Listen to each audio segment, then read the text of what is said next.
I was younger, I used to be a little chubbier, a little fatter than I am today, and I actually got teased for it when I was in Japanese school. So my middle name is Jun. They call me Jun Jun, the big fat balloon.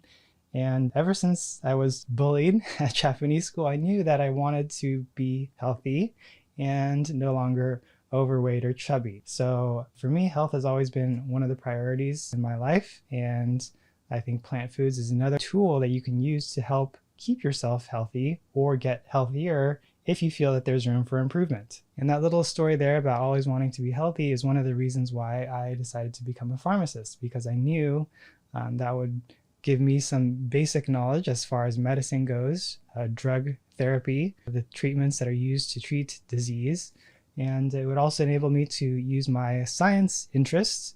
And as far as that goes, it's kind of ironic, I guess, that I now advocate plant foods so that people don't have to take medicine, but that's what I believe in.